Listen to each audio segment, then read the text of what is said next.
You know, Katie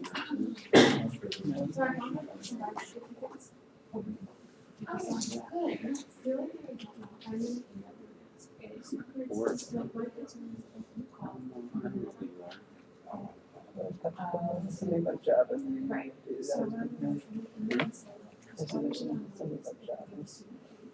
Okay, any questions? You want to go through some of the exercises? Yeah. Quiz will be Thursday, at the end of class.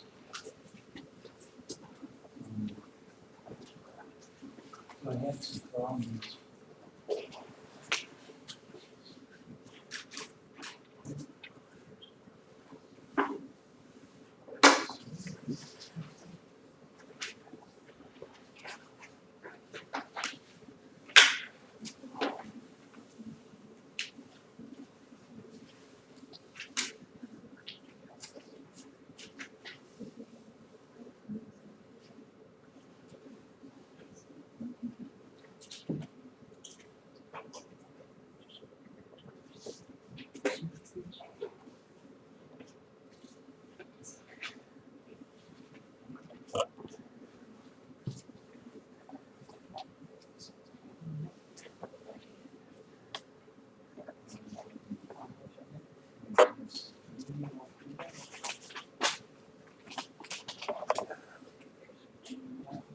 I should just print them out.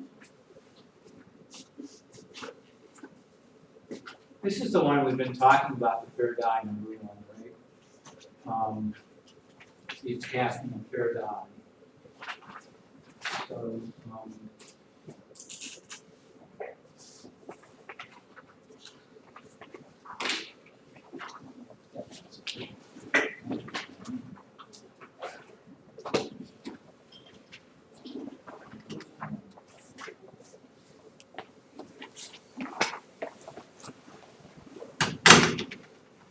so X is the up phase. So it's discrete, right? The range is 1 through 6. And the die is fair, so this would be the distribution.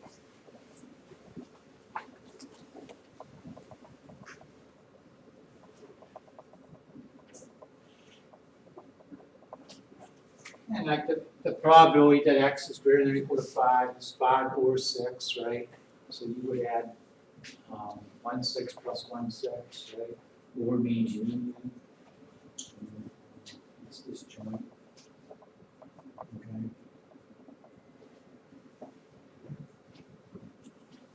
It's odd, it's 1, 3, or 5, that would be a half, right? 1 6 plus 1 6 plus 1 6. The mean of X we actually did in class, right? You could use symmetry, you know it's going to be 3.5. Okay, it is symmetrical, so you can use that. And the variance, I think we did that in class too. Certainly used a shortcut formula, right?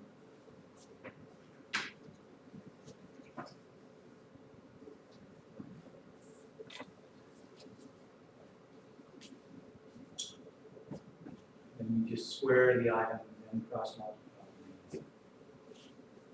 Any questions on that? We need to go through some of it, right? So it would be 1 squared times a 6, plus 2 squared times a 6, etc.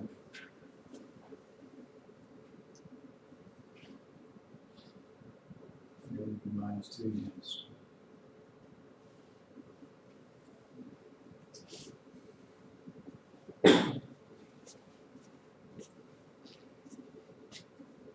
Suppose a presidential's rating is a half. Suppose we sample n people. Test is the numbers are favored the way the president is in his job. And this is binomial and 0.5, right? If we sample 3 people, is it odd to have only one approve of the way he's running his job?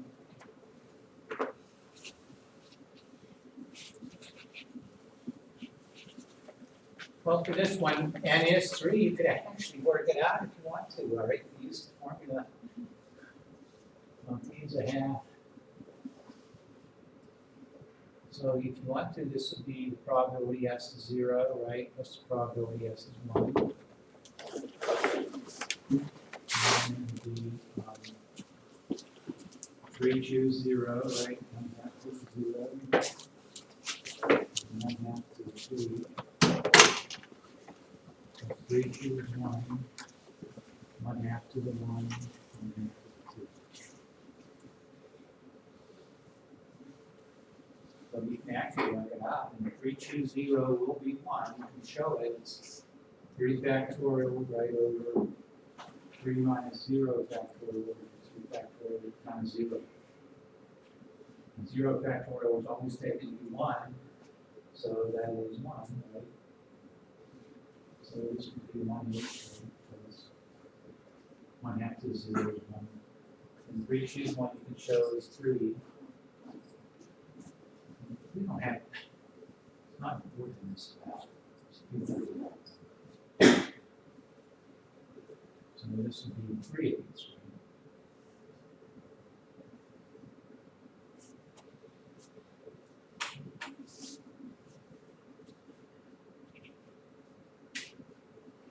Okay, any questions on that? Any questions on that? Yes? Wouldn't it be 3? It says only, not at most. If the question says only, so would it be just the, only? No, it's less than or equal to 1. So 0, right?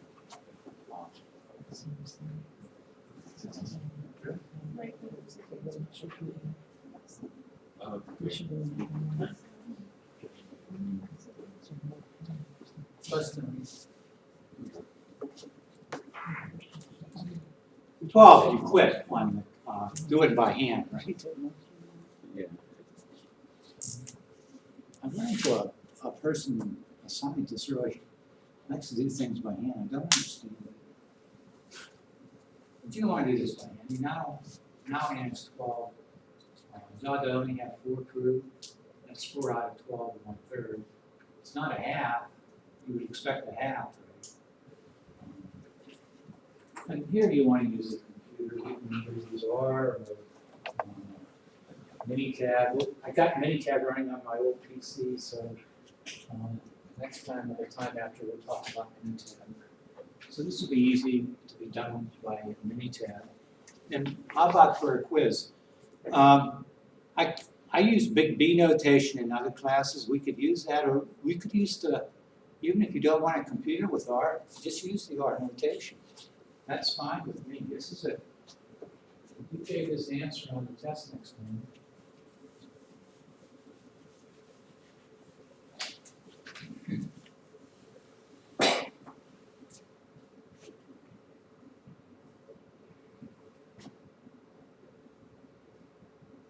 P binom 4, and then put down what n is. It's 12, right? This would be n. And then 0.5 for P.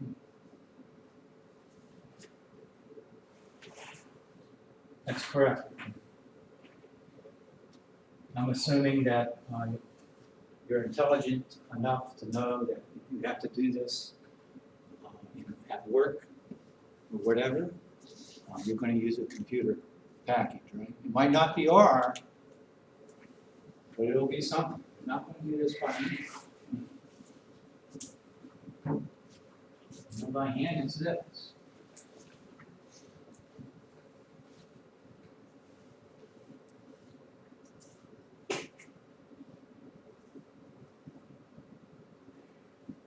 Have fun. Okay.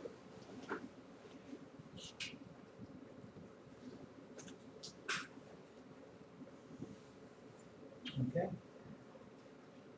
So usually I invent some kind of notation, but this is fine. So you have a cheat sheet, so just put that on the cheat sheet.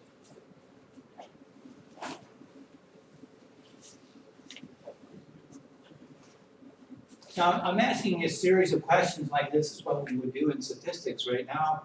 We sampled 24, but only 8 vote yes.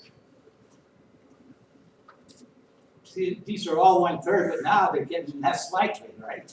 Now you start to worry a bit if you're the president, right? And now when it's 24,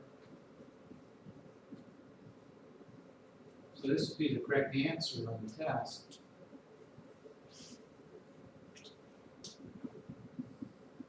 But here you might want to calculate. Now it becomes interesting, right? A little bit curious about it.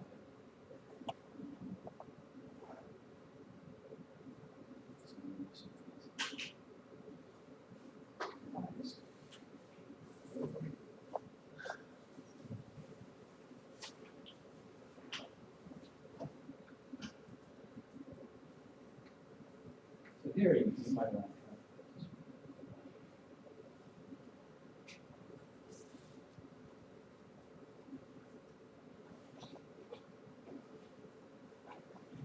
That can occur about 8%. Now, you start to get shaky. There's one more, right? Next one is.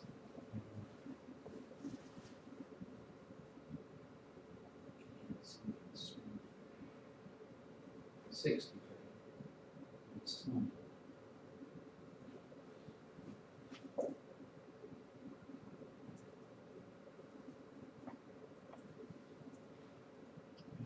Correct answer.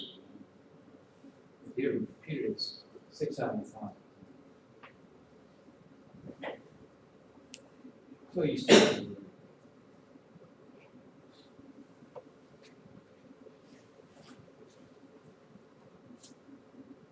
so Obama's doing now with this kind of thing.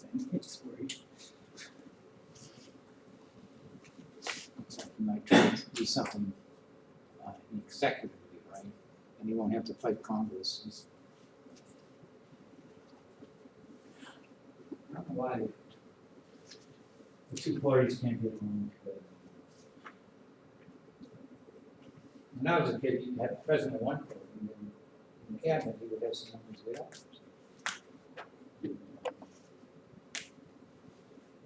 And Reagan certainly beat the Democrats.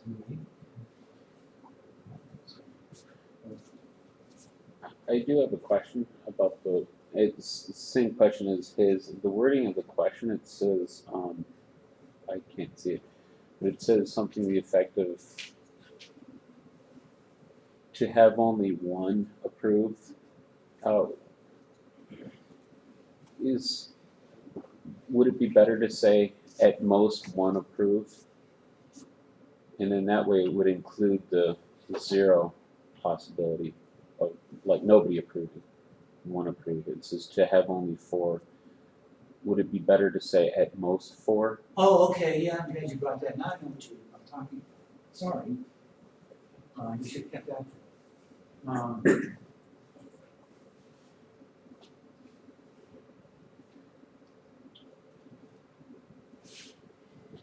Of course, what I'm doing is getting rid of the p-value. Right. And so you take the sample, let's do this last one. You take the sample of 60 people, and only 8 approved. Is that right? You're not really asking this.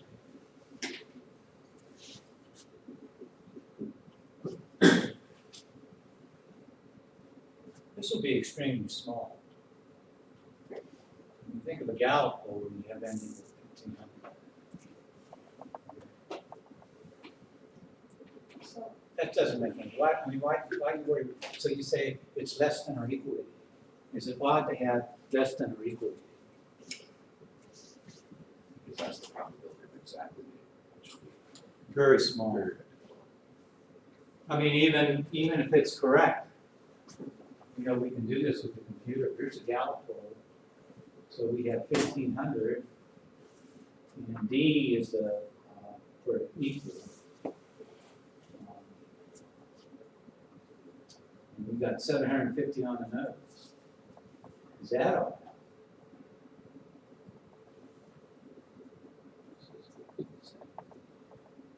And it can happen 2 out of 100 times. Yeah, that's a very good result. So it's like you observe 8 or fewer. Is that odd? That you get 8 or less?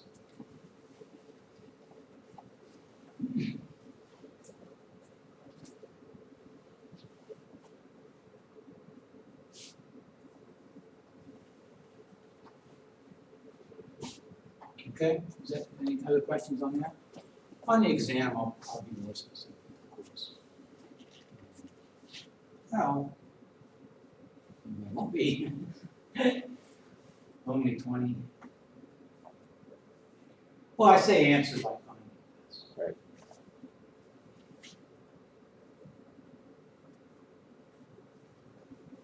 Here's one that comes up all the time, the number of hurricanes or tornadoes that hit.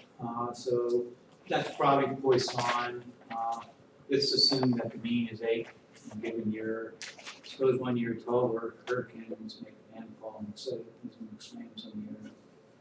There's like 100-year flood. By that you mean the probability is around 100. And then again, what do you really mean? You're saying, wow, that's a lot.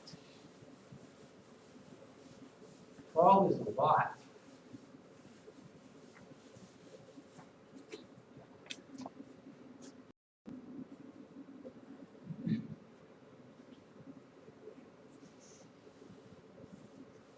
Okay. Now the computation, this is Poisson, it's not binomial. And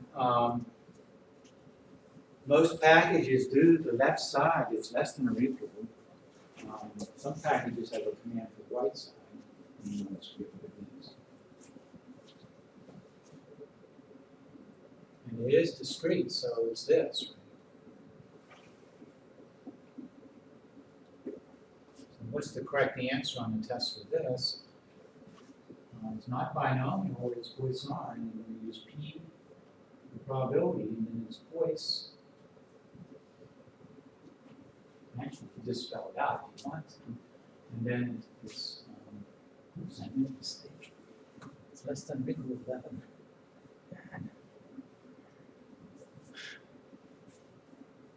And then in this case, you just put the mean in, which is 8.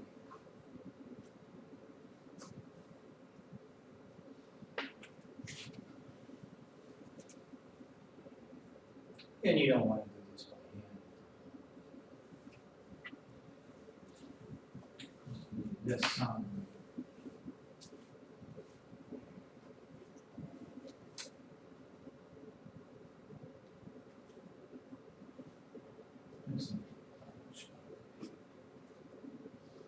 no, it's easier than the binomial, and in the old days, we actually approximated the binomial. Because, now we hardly even talk about that. Because we have this computer.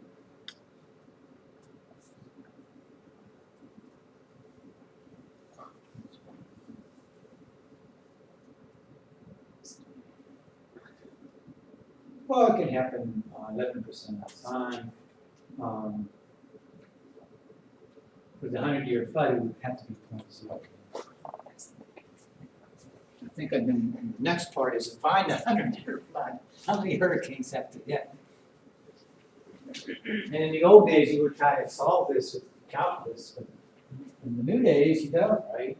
Well, 11 wasn't enough. How about, 12 wasn't enough. How about 14?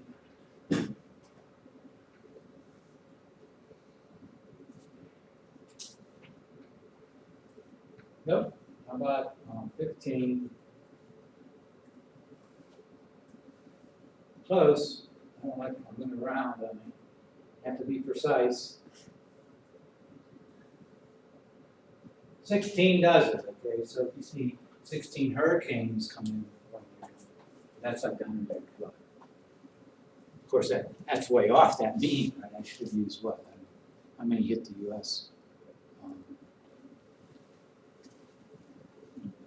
Typically, you're probably about 50.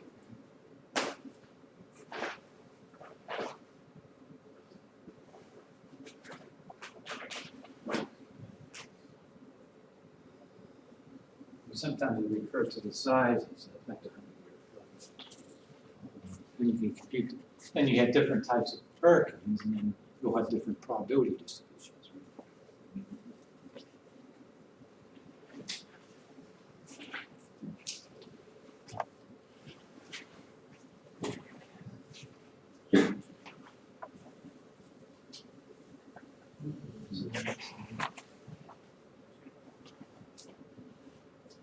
Yeah, about 16.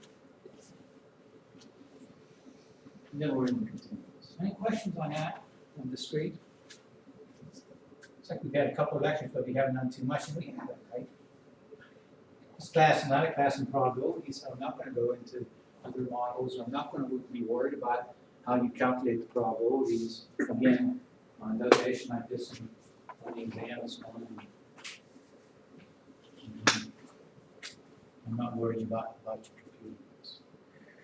computer. For the mean and variance, you can imagine having a small discrete distribution in computing those. I don't think that hurts because we talk about the mean and the variance forever, right? So at least in the discrete case, you can compute. So you have some idea. And for simple probabilities, it's the same thing. For simple probabilities, hopefully I can give you some idea.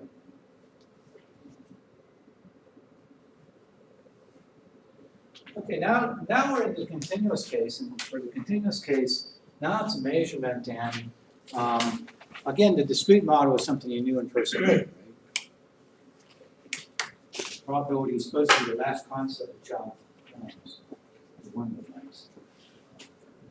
So by the time you get to first grade, you have an idea of change.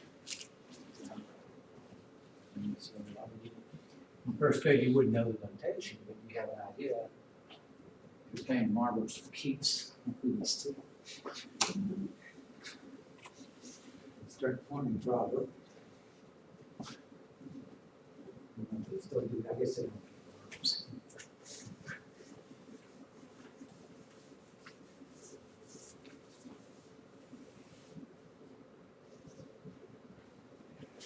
So in the continuous case, then we can answer those.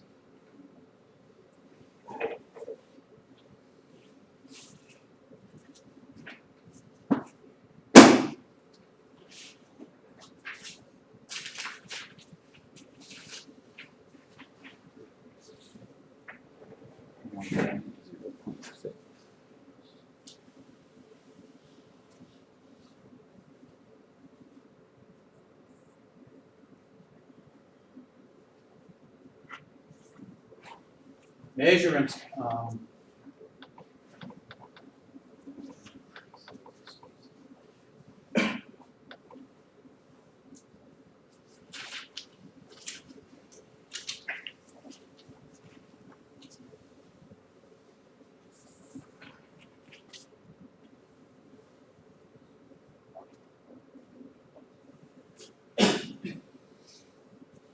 It's not top description. It's the pieces of the thing.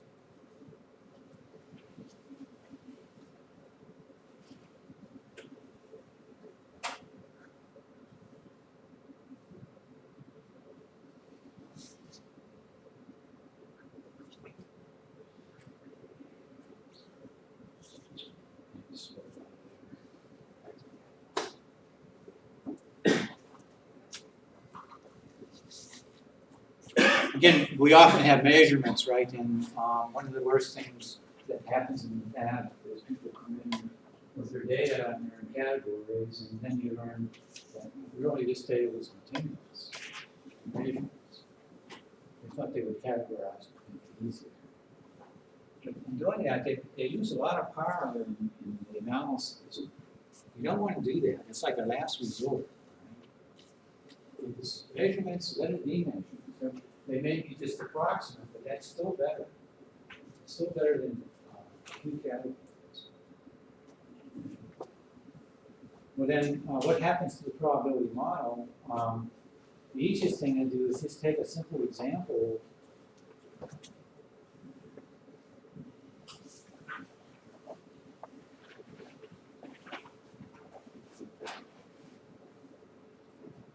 This sort of leads us to the model. Let me just choose a number between 0 and 1.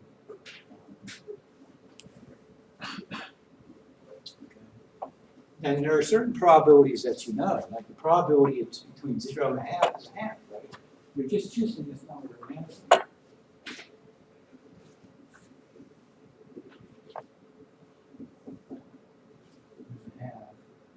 The probability is down here. probability up here, it should be a half. No matter what kind of model you pick, those probabilities better be true. How about between 0 and 1/4? Be a fourth, right? Most of the time, the number will be between 0 and 0.25. Okay, and then finally, you sort of make the jump that might give you any number, and the probability is just an entity. Just be minus A over 1.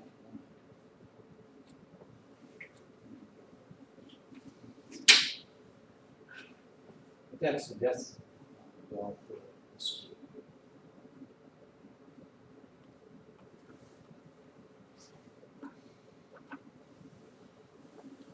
Might want to think of it as it's a 1. Because then you can do anything. It's just proportional to the length of the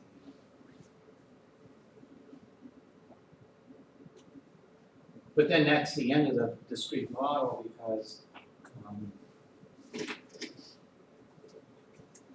you can just take intervals like this.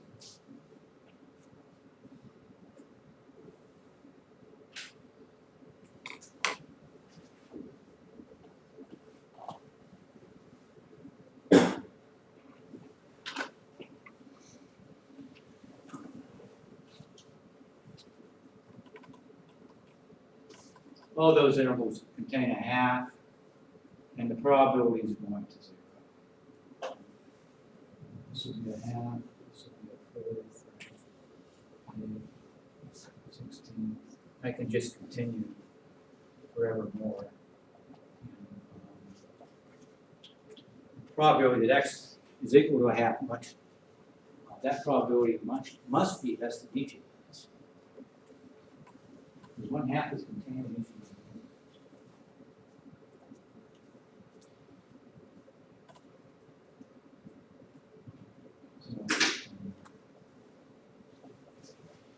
That's true for any number.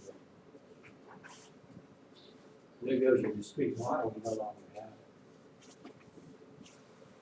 But you have these probabilities, and it's a very convenient model. It's just to write down the range on the real number line, and then just direct a curve over it, so the probability becomes area.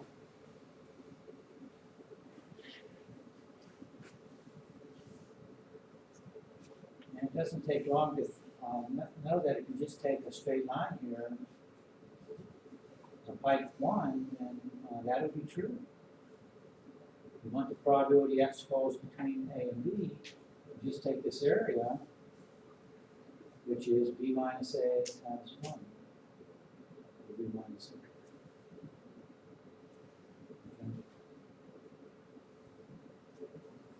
That becomes the model for continuous random variables. You just have to find a curve over the range, so the probabilities are areas under the curve.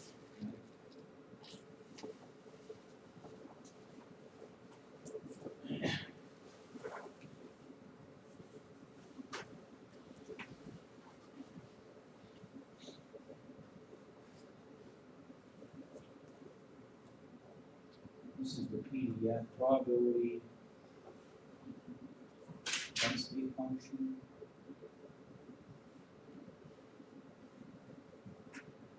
So it's PDF. It's just a function. Yeah, it has to be non-negative. And then the probability that x is between A and B. So you could just draw a picture of it. It's some curve like this, non-negative. Here's A and B. And the probability is just that area.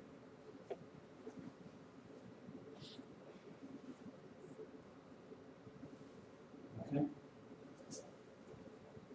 So that's a continuous model.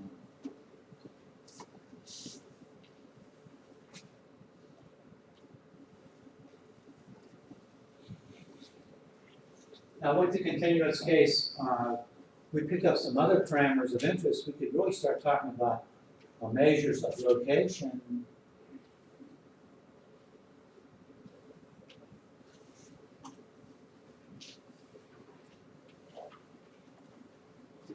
Okay. Measures of location or center. The center of gravity should be one. That has a center of gravity. That'll be the mean.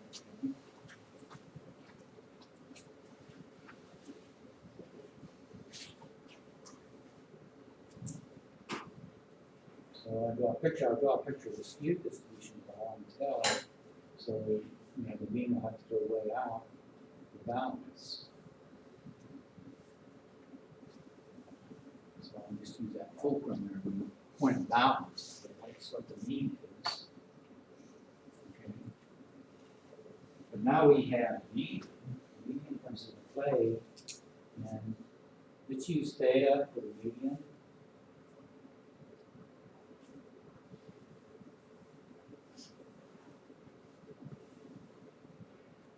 And this is going to cut the area in half.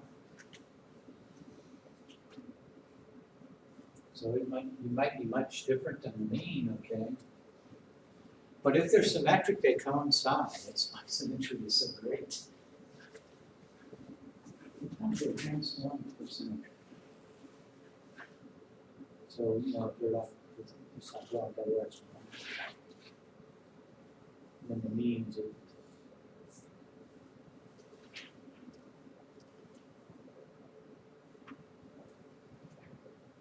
Another one we'll play around with the pseudo-median, but I'll just define that via a good statistic, I think.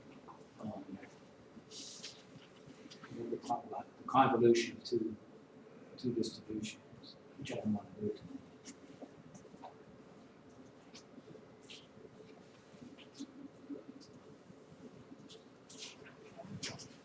You could have a trend.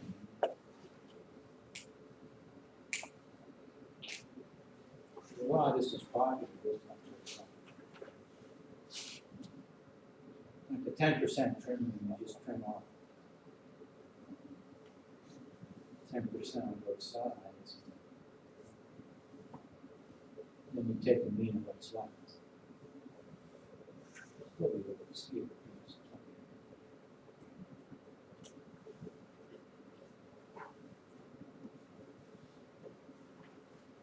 Okay, so now we have, we can talk about the median, which is good, okay, for sure. And then now we can, how about measures of spread?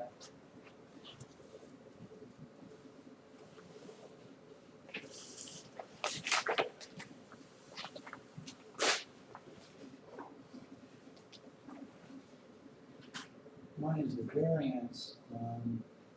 The variance, again, is the second moment about the mean. You could still use that notation, but not be considerable, which is not part of this class at all. Down. But it is the second moment about the mean, and this formula still holds.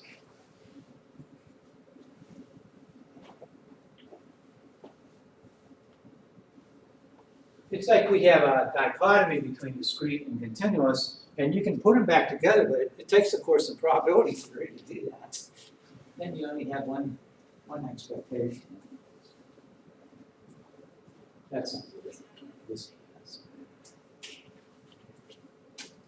But now we have the quartiles, and in particular, measures of spread, the quartile range.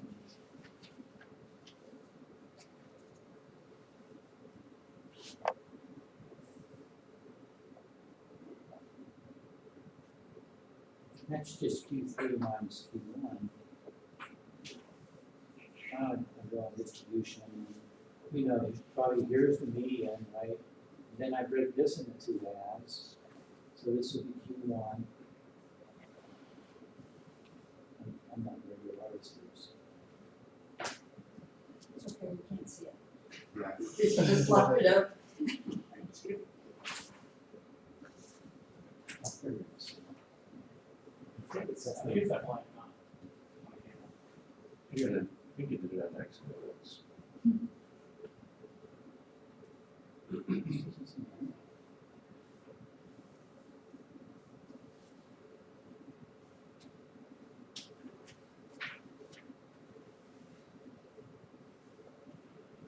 Oh, that line, now, on the side of the camera. That did something earlier. Hey, Oh, yes.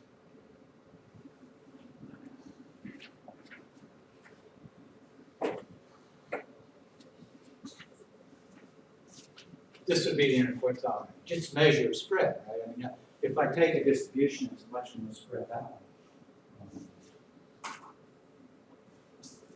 Remember, the total area has to stay at one. So if I scale it like that, and, you know, it's really going to be spread out. So it is measured spread. It's robust, though. This is, I meant to say that about the median.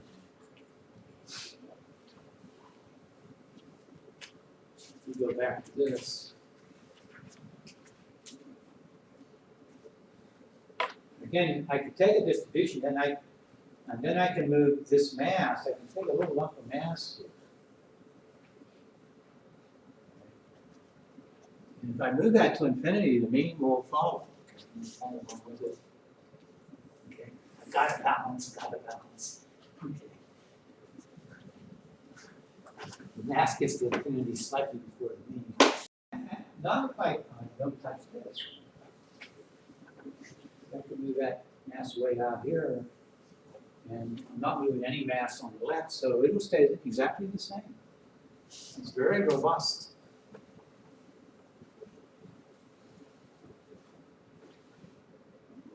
You might know that from, you know, just, if I give you a bunch of prices of houses in your neighborhood, and I give you one statistic, you hope it's a median, right? Because in your neighborhood, you just might have that house that's, you know, a couple of $1 million. Some prices a couple $1 million. That's really going to skew the data. Skew the interpretation.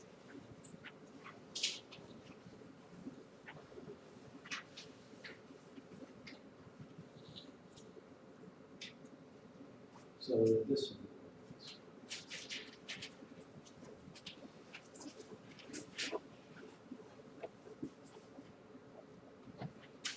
Can you get some others from that top?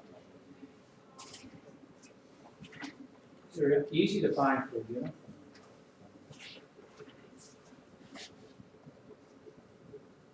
Let's do that in uniform. Do it at A.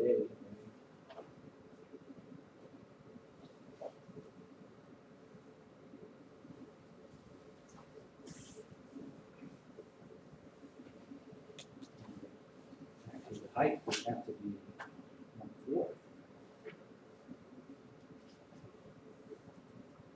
But that, this would be your median, right?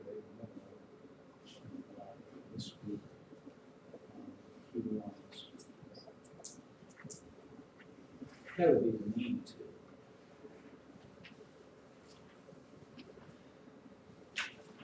You could compute the variance. The variance comes out to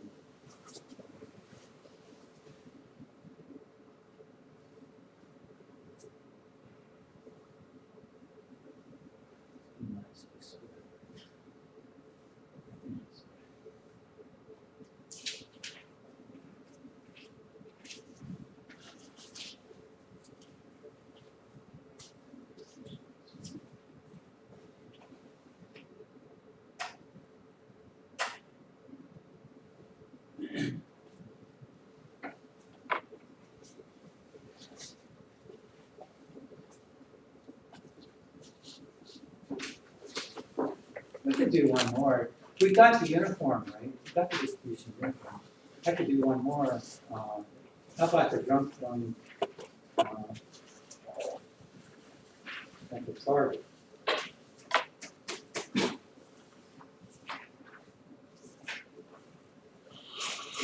I think it's in the book. The picture is.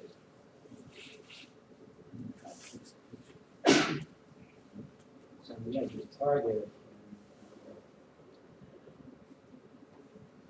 Stone darts at that target. The radius.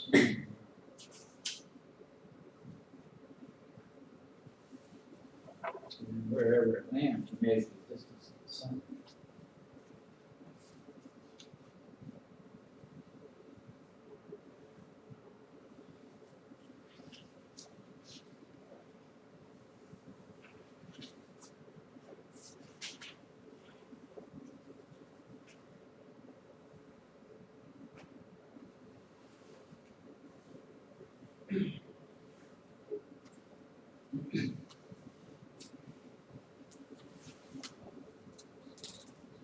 And actually, you can come up with the distribution of x. This is our last one, we can do from scratch, and this one's not hard.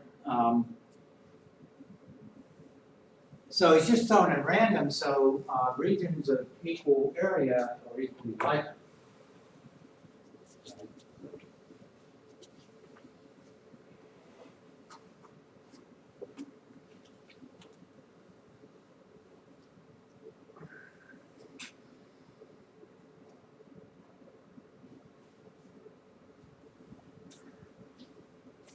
Well, then, from that, it doesn't take much to figure out the probability of A. It's just the area of the region A divided by the area of the circle. The total area is pi times square of pi. So the probability of A is the area of A divided by pi.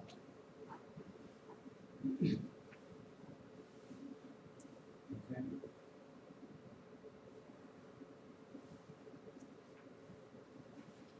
In this case, the range of x will be the interval from 0 to 1, right? And then the probability, actually the one to pick is the probability x is less than 1. You could do this too.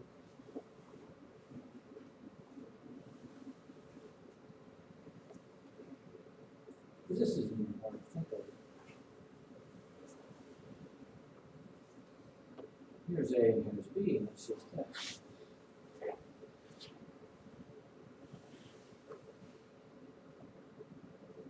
It's just that ring.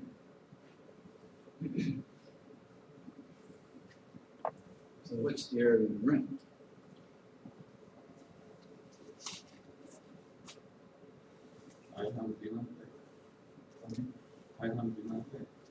Right, it's just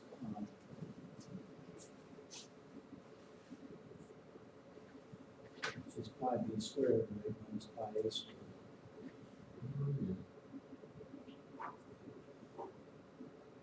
Right?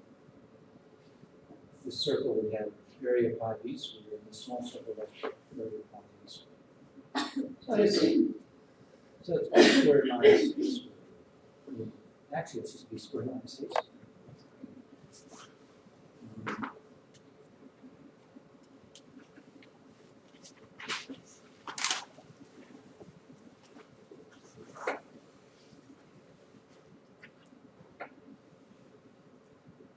Some classes I make this an exercise.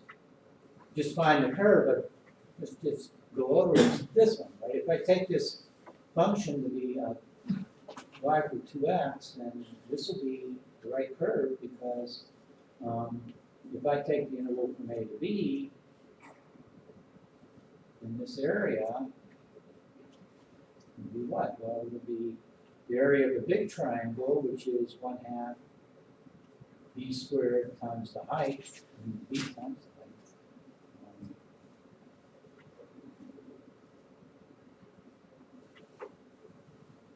And the height would be 2b. And then the area of the small triangle is 1/2 a times the height, which would be 2a. So this turned out to be b squared.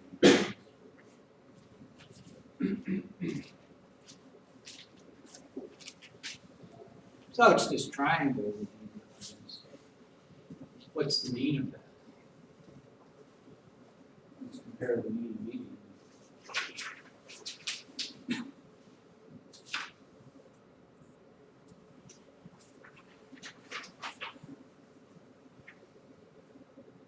Draw a big picture.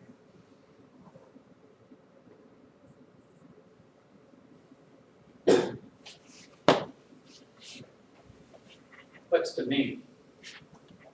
2/3 up, right? 10th grade geometry. Let's look at the 9th.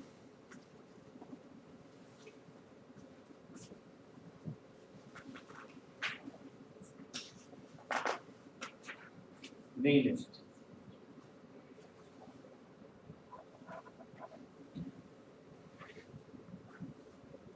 about the median. Well, one way is just take that small triangle and then build up until you get area, the area is 1/2.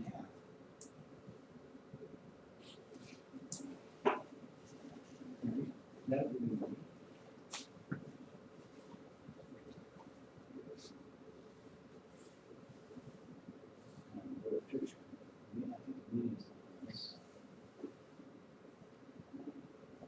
this area has to have. Well, that area is easy to compute. It's 1/2 theta, right, times the height, which is 2 theta. It's theta squared. Okay, so that's the area, and that area has to come out to 1/2, so theta is 1 over the square root of 2, or 0.7. So it's a little bit larger. You could play the same game for the quartiles. Q1 would have to solve this, right?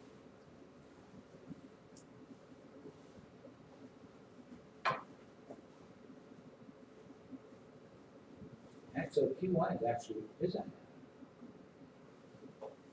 If you ever thought about that, probably would.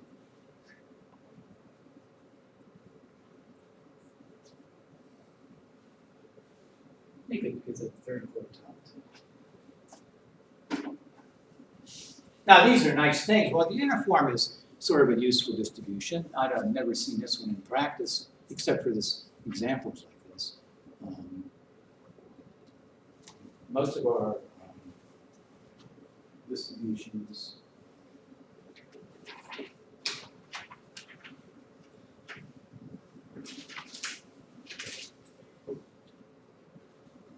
in practice are sort of non-shaped. They might be skewed.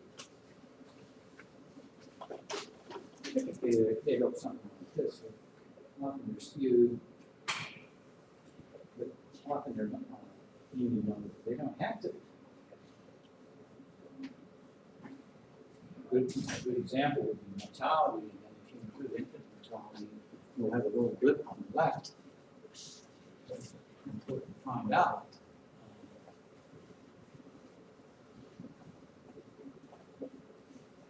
So let's just talk about a few more, and we'll begin with the one we use quite a bit, the normal, because of the central limit theorem.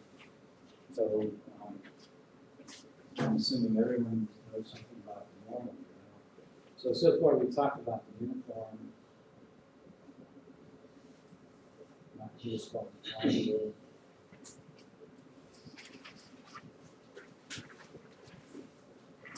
So the third one's the normal.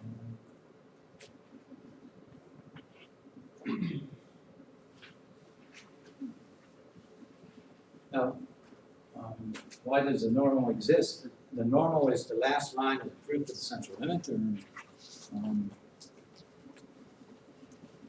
Which we'll talk a little bit about. So what it means in practice is many things will be approximately 1. And the normal, the central limit theorem says if you add up a bunch of things about the same, relatively the same size, there's no real extremes. Actually, you'll end up with sort of a mound-shaped distribution. Okay.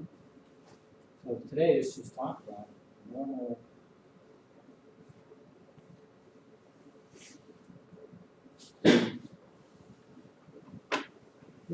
It is the bell-shaped curve, okay? You can write down the formula if you want to.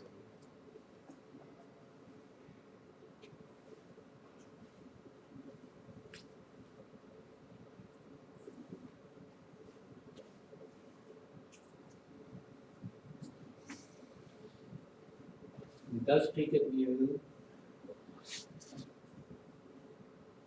And at mu you have 0 here, so that's 1. So the height is proportional indirectly, right, to sigma. So the height is like 1 over sigma. So if you increase sigma, you'll decrease the height. And if you,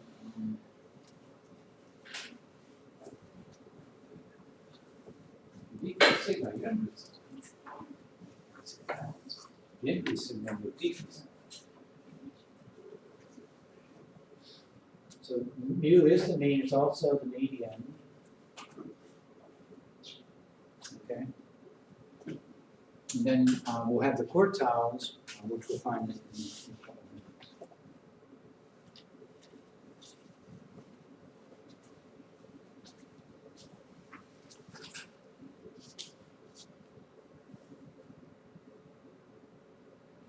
A lot of genetic traits are sort of normally distributed. Height is a good example because of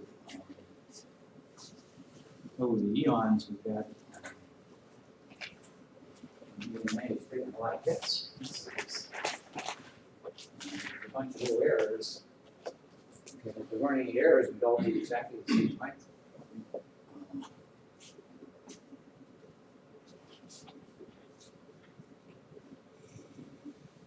Okay, so let's just pick that as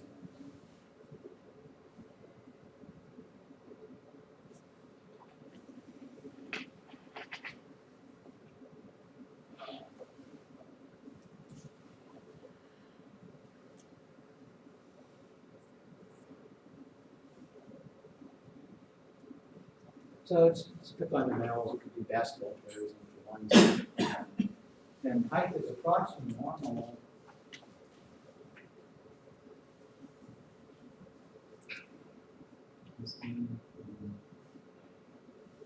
It's about 5'10", and the standard deviation is actually it's less than. I've just used 4. Then you could find a certain, then like the probability that someone's over 6 foot tall. You could draw a picture of it, right? So the mean's about 70. This is 72, and 97. Then how do you find that area? Actually, for the normal, we luck out because you can standardize the distribution. And this is not as important. Well, okay, here's the correct answer.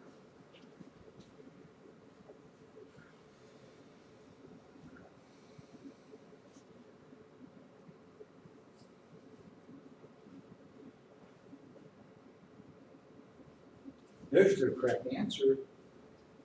So you have that on your cheat sheet. That's the probability. And then you can get that with R, and then you can calculate it like that. We don't really have to standardize to do probabilities anymore. But I like to standardize because that's the way a lot of our test statistics will be. And it's nice to get used to that, okay? When you standardize, you know things should be between -2 and 2, and if they aren't, then you have some problems. Right? So there's a fact.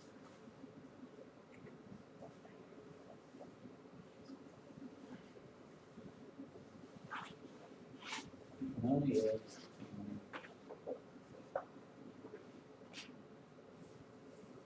D reacts on C over sigma is 0.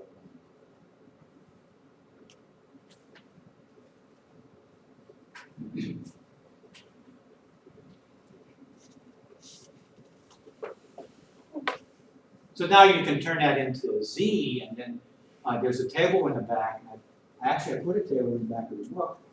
You can solve that probability. So you would just do, I want to know the probability X is greater than 72. So then I standardize it.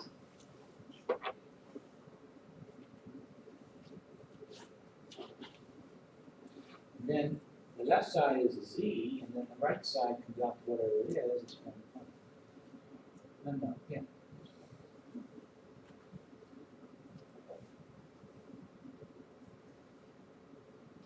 And then you can, there's a normal table in the back. I gave you a good one too. the area to the left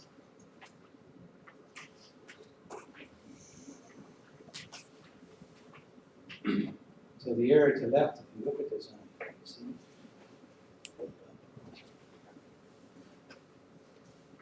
It's just a standard normal table. I'm sure you used it in your beginning class. So the area to the left of 0.5 is 0.6995.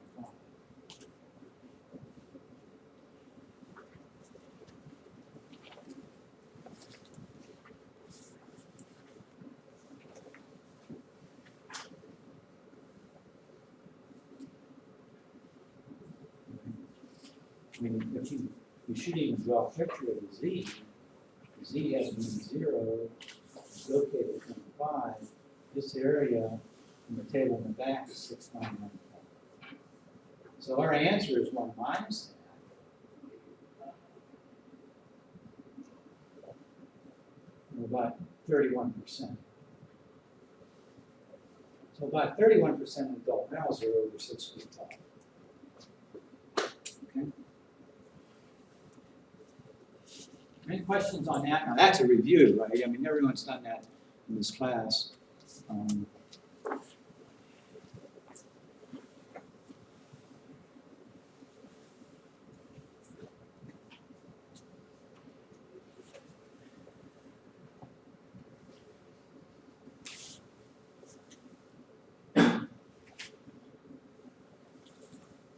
Look at Z for the quartile things. Okay.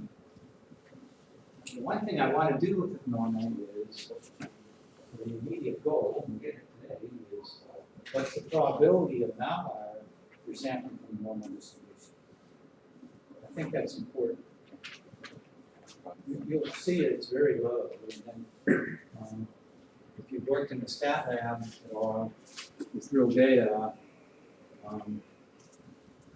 the data, you can tell the person, you know, that's not normal.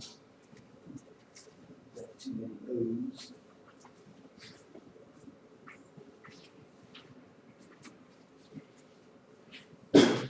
Okay, so let's just find the quartile. It's not that without loss of generality you can go to the standard normal, but you can see that if you just say, okay, I want to find QX. So Just do that.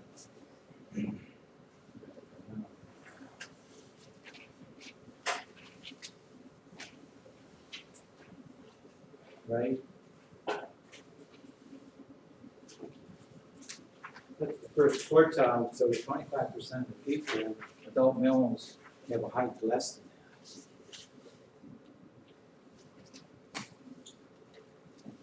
Well, maybe you're stuck back in your old elementary class, so you know what you have to do, you draw a picture. Locate it. Okay, then you transfer everything to Z.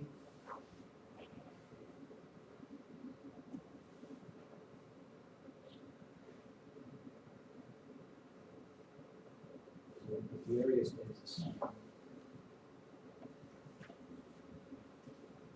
You see, that's the quartile for Z, normal 0, 1. And, in fact, I'll call that Q1. And I can find that in the table in the back. If I look for area 0.25, I know the answer. It's right here. That's as close as I can get. It's minus 0.67.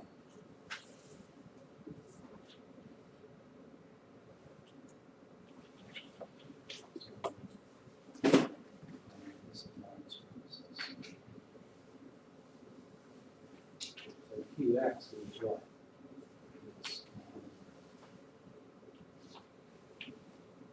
It's sigma times minus 0.67 plus mu. Mu minus 0.67.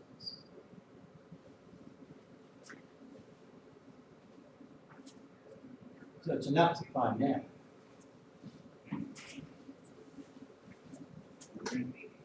Then what's the third quartile for that?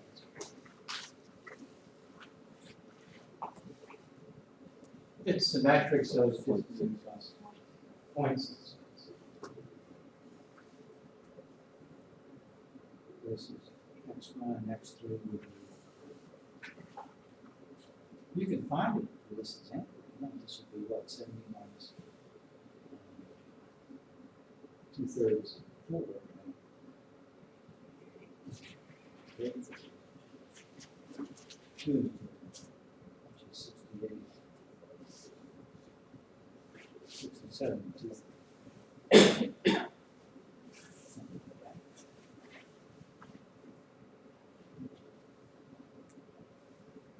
Particularly interquartile range for X is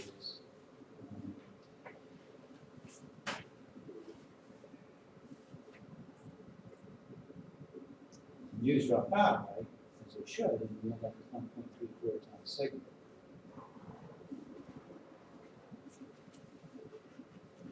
So for the normal, the interquartile range is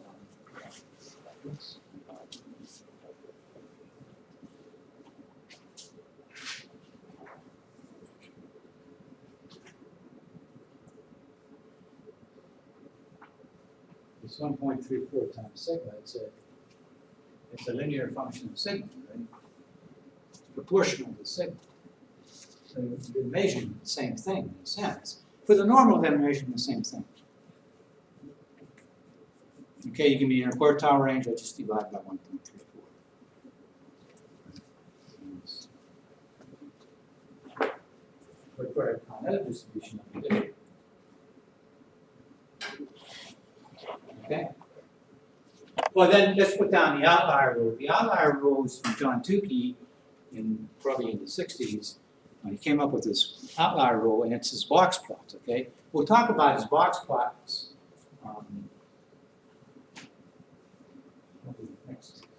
maybe a week from today. We'll talk about box plots that we've done today.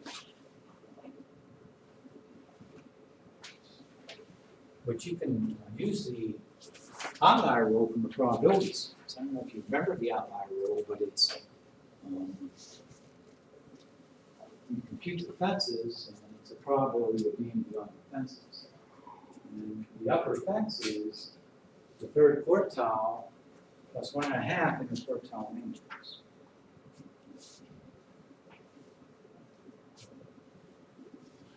So, this is true for any distribution. Right? So here's the upper fence for any distribution. The upper fence is third quartile plus 1.5 times the inner quartile range. And the lower fence is the first quartile minus.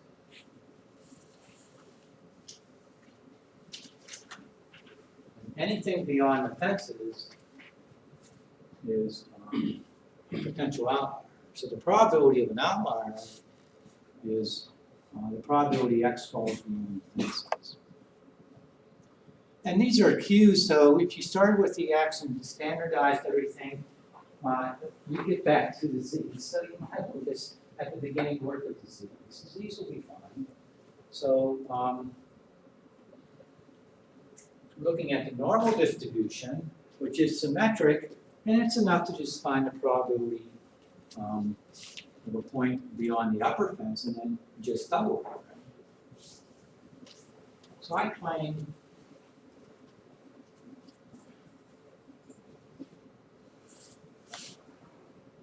the probability of an outlier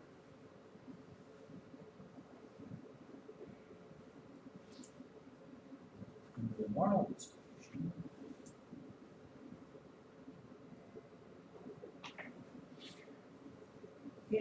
is twice the probability that z is greater than 0.67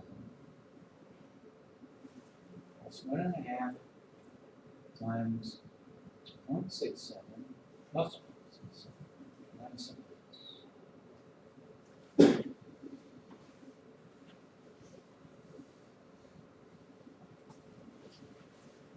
Okay?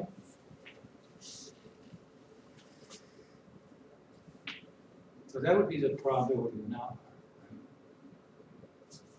Point exceeding the upper fence, right, and then you just double it, because the probability is lower, less than the lower fence, is the same, because of symmetry.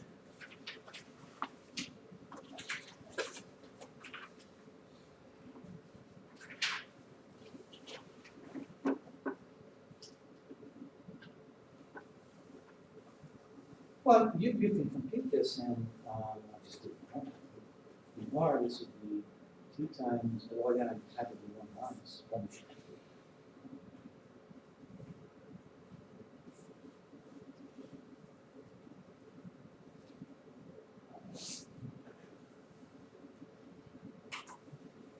Probably less than.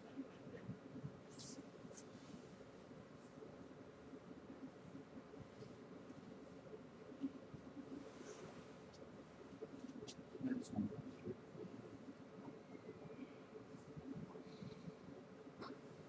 So it's going to be that. I should probably done lower, then I won't have to do this.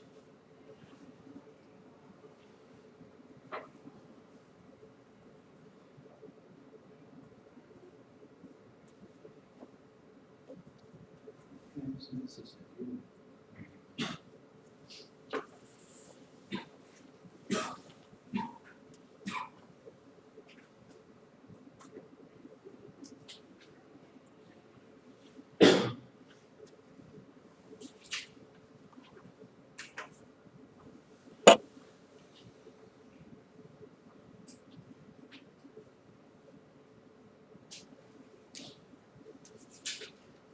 Now, we'll do this, default is normal 0, 1, so just have to put that down.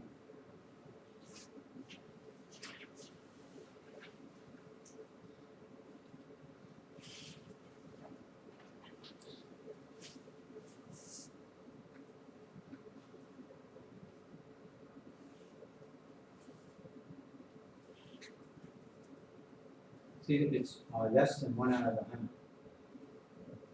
So if I have a sample from a normal distribution of size 100, then I expect 7/10 of an outlier. Right? So you could have a sample size of 100 and not see anything.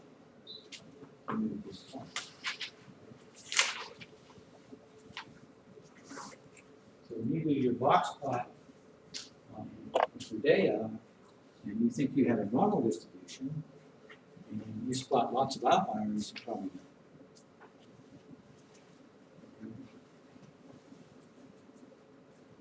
Any questions on that?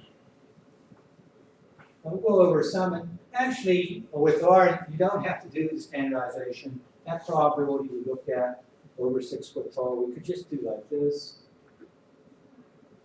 And you could do it with many tabs or SPSS, any package you have. It was, over 72, right? And then you just need to put the mean in. But it's a standard deviation, it's not the variance. It's something you have to remember. And that's probably true for most packages. So we tried so hard for that, there it is. So the reason we still have Z is not to do normal probabilities like we used to, right? It's just that it's nice to get used to Z critical values. And I should have done this, but this is a review too, right? Here's my normal 0, 1, right?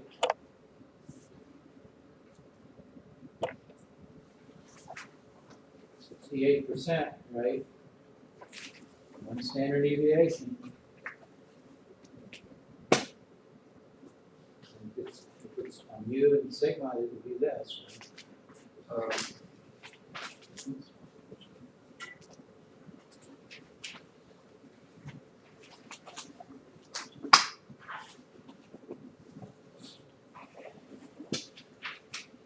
Here's height.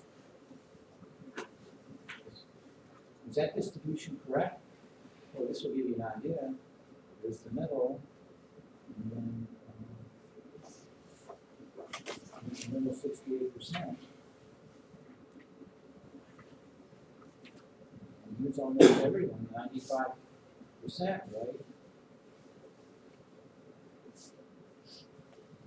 There's 2 standard deviations. This is the 95%. And here it really is everyone, right? 82. This would be 99.9%. So,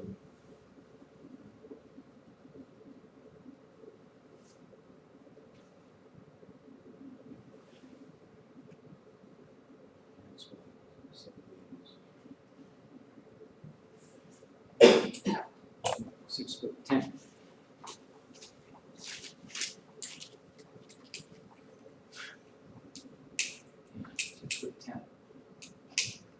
Short basketball. Every time I say that, people spring up with a counter example. But Madison Johnson was the point guard, right? He was only 6'6". He was a shorty. So he was right here. He was only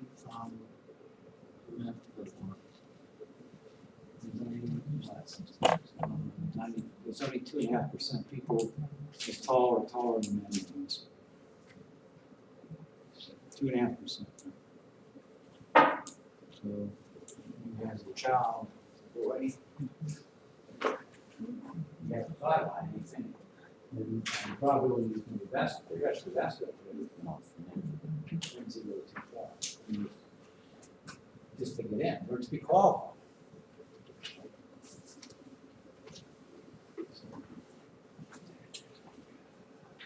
It's like our sports are the games of giants. And I have some baseball data that we'll probably talk about. We'll see what baseball shows.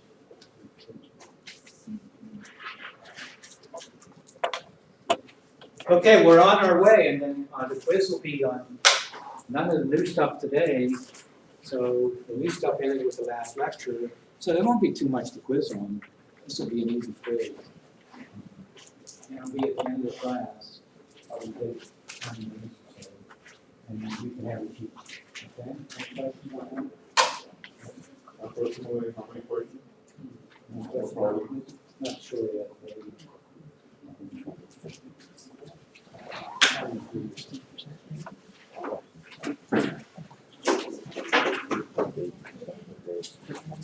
could have a hand calculator.